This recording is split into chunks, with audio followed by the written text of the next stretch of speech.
Sekitar tahun 2009, setelah 3 tahun saya pulang tugas dari Jawa Barat, ada seseorang datang bertemu dengan saya. Assalamualaikum Ustadz. Waalaikumsalam. Sampean dari mana? Saya dari gang sebelah Ustadz. Boleh saya bercerita kepada Ustadz? Boleh, silakan. Bagaimana hukumnya menyakiti hati orang tua? Saya jawab, Allah tidak akan ridho kepadamu. Sehebat apapun sujudmu kepada Allah, bahkan seandainya tempat sujudmu itu cekung karena sujudmu, tetapi engkau masih menyakiti hati ibu, sujudmu menjadi sia-sia kepada Allah. Sehebat apapun amalmu, tapi engkau pernah menyakiti orang tuamu, baik dengan ucapanmu apalagi dengan tingkahmu, maka dipastikan Allah tidak akan ridho kepadamu. Terima kasih Ustaz. Saya hanya ingin bercerita kepada Ustaz. Beberapa hari yang lalu, di suatu pagi saya datang kepada ibu saya, karena memang rumahnya tidak jauh. Saya tidak punya uang waktu itu. Uang yang ada di saku saya hanya 22.000. Dan pagi itu saya bertanya kepada ibu saya, Umi pagi ini mau sarapan apa? Ibunya dengan lemah lembut menjawab, gak usah nak. Umi tahu kamu gak punya uang karena kamu belum punya pekerjaan. Tapi karena anak ini begitu mencintai ibunya, dia berkata lagi, uang saya banyak Umi. Uang saya banyak. Tenang saja. Apa yang Umi pengen sebut saja. Dan dia tahu bahwa uminya itu senangannya adalah makan sate. Maka walaupun dilarang oleh ibunya, dilarang oleh uminya, dia berangkat ke pasar. Dia ambil sepedanya. Dia tidak punya sepeda motor. Dia berangkat ke pasar dengan uang 22.000 di sakunya. Kemudian 20.000 dia belikan sate. Kemudian dia kembali ke rumahnya dengan tersenyum kepada ibunya. Umi, saya belikan makanan kesenangan Umi. Mudah-mudahan Umi suka. Dan tanpa disadari oleh anak ini, ibunya ini meneteskan air mata. Karena ibunya tahu bahwa anak ini nggak punya uang. Tapi karena ingin menghargai jeripaya anaknya, ibu ini mau. Dan setelah itu kemudian anak ini menyuapi ibunya. Dengan telaten dia menyuapi ibunya. Dan tanpa terasa ibunya kemudian berdoa kepada Allah, nak, semoga Allah memberikanmu rezeki yang lebih. Hati ibunya bahagia. Bahagia hati. Padahal di samping kebahagiaannya ibunya bersedih karena anaknya punya uang satu-satunya. Dan setelah selesai ibunya disuapin, kemudian pamitan kepada ibunya, Mi, saya pamit, kalau kira-kira ada apa-apa nanti Umi kasih tahu saja.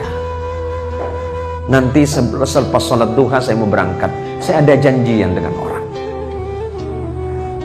Selepas sholat duha kemudian anak ini berangkat dengan uang hanya 2.000 di sakunya. 2.000 rupiah. Di tengah perjalanan dia hanya berharap kepada Allah, ya Allah, ampuni dosa ibuku, ampuni dosa ayahku. Ibuku yang melahirkan, membesarkanku dan merawatku dengan tanpa pamrih. Yang ketika aku sakit, ibuku tidak pernah tidur. Dan ibuku selalu berbohong kepadaku, ya. Padahal perutnya lapar, tapi ibuku selalu mengatakan kenyang. Ketika ibuku tidak punya uang, dia selalu mengatakan dia punya uang. Selamatkan ibuku. Itu terus yang diucapkan dalam hati. Ketika sampai di tengah jalan, di perjalanan, tiba-tiba dia dicegat oleh seorang ibu, seorang nenek-nenek. Dan ibu nenek ini berkata kepada anak ini, nak, saya mau nyebrang. Si anak muda ini berpikir ibu ini akan menyeberang jalan. Rupanya ibu ini akan ke kota seberang. Dan pada waktu itu angkot atau angkutan umum atau oplet ongkosnya Rp2.000, dan itu hanya satu-satunya yang ada di sakunya.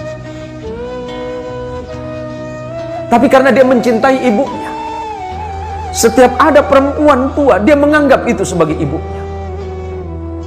Maka dengan sigap anak muda ini bilang, "Ibu, silakan naik. Nanti saya bilang sama sopirnya ibu turun di mana." Maka kemudian anak muda ini dengan sisa uang yang Rp2.000 kemudian diberikan kepada sopir ini sebagai bayaran terhadap nenek yang sudah naik angkot. Berarti habis uang di sakunya. Tapi dia bahagia, karena bagi dia membahagiakan ibu dan membahagiakan orang yang seumuran dengan ibunya adalah sebuah kenikmatan. Dan kemudian tidak berapa lama Allah membalasnya. 20.000 yang dia bayarkan untuk membelikan makanan ibunya, dan 2.000 yang dia bayarkan untuk ongkos ibu tua tadi, Allah balas hanya dalam hitungan 30 detik. Dari arah depan tiba-tiba ada sebuah mobil mewah yang mengklakson dia. Kemudian sopir ini memanggil anak muda tadi, dan kejadiannya ini sekitar tahun 2009. Dipanggilnya anak muda ini. Dia tanya, "Dek, kamu mau kemana?" "Saya ada janji dengan kawan, Pak. Ada yang bisa saya bantu." "Oh tidak,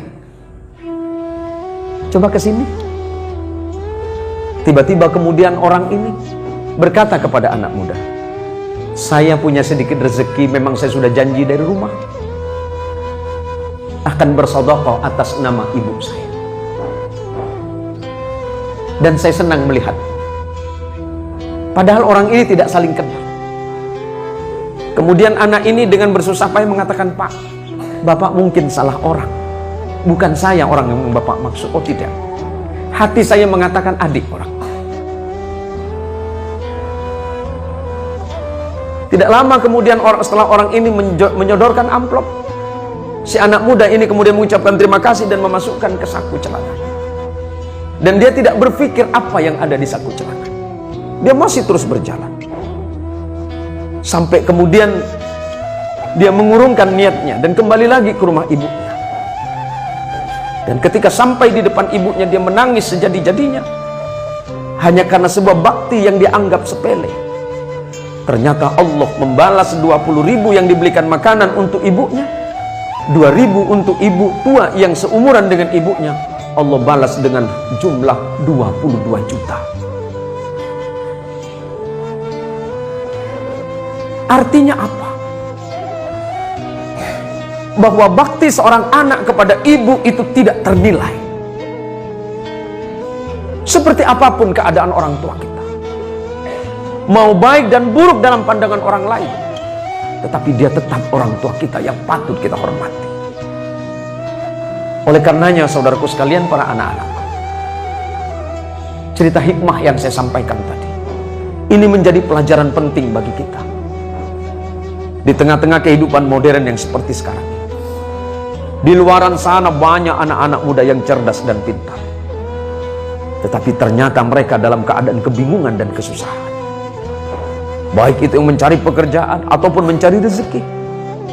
Padahal ilmu sudah mereka miliki, padahal pengetahuan sudah mereka miliki, pengalaman luar biasa. Tapi Allah sulitkan hidupnya. Allah sulitkan mereka mencari rezeki.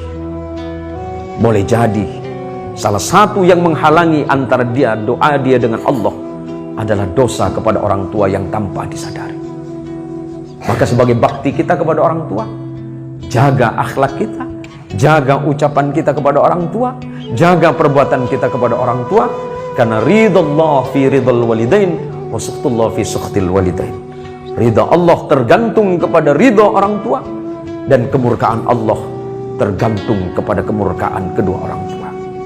Semoga Allah Subhanahu wa taala menjadikan kita semuanya orang-orang yang salih, anak keturunan kita menjadi anak yang salih dan salihah, istri kita menjadi istri yang salihah, suaminya menjadi suami yang salih, dan santri-santri yang ada di depan kita ini kelak adalah orang-orang yang mampu mendoakan kita semuanya.